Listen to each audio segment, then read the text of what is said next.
బీహార్ గడ్డ నుండి CPI ML liberation ఎర్ర జెండా రెపరెపలతో పార్లమెంటుతో తన వాణి వినిపించేందుకు మహాకూటమి నుండి ఇండియా కూటమి మద్దతుగా విజయకేతనం ఎగురవేస్తున్నట్లు సిపిఐ ఎంఎల్ లిబరేషన్ రాష్ట్ర కార్యవర్గ సభ్యులు డి. పుల్లారావు తెలియజేశారు. 20 అసెంబ్లీ ఎన్నికల్లో సిపిఐ ఎంఎల్ బీహార్ రాష్ట్రంలో 12 మంది ఎమ్మెల్యేలను గెలిపించుకుని విప్లవ ప్రతిపక్షంగా మంచి గుర్తింపు తెచ్చుకుందని పుల్లారావు గుర్తు చేశారు. ఇండియా కూటమి ఏర్పాటులో CPI ML general secretary comrade Dipankar Bhattacharya ప్రముఖ పాత్ర వహించనున్నారు.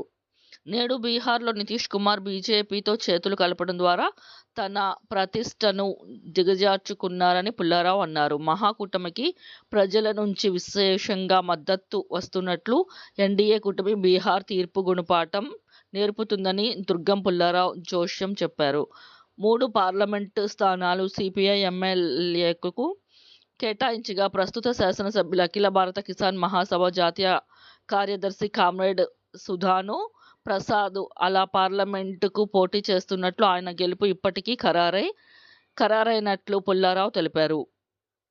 ఆయా పార్లమెంట్ 1989లో ఇండియన్ పీపుల్స్ ఫ్రంట్ అభ్యర్థిగా కామ్రేడ్ రామేశ్వర ప్రసాద్ విజయడంకా మోగించినట్లు డి. పుల్లారావు గుర్తు చేశారు.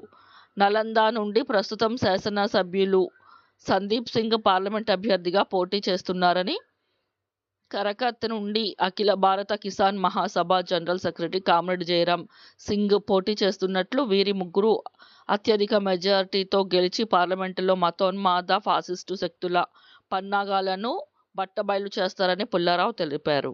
జార్ఖండ్ రాష్ట్రంలో కొడర్మా నుండి ప్రస్తుత శాసనసభ్యులు కామ్రేడ్ వినోద్ సింగ్ పార్లమెంటుకు పోటీ చేస్తున్నారని పుల్లారావు తెలిపారు.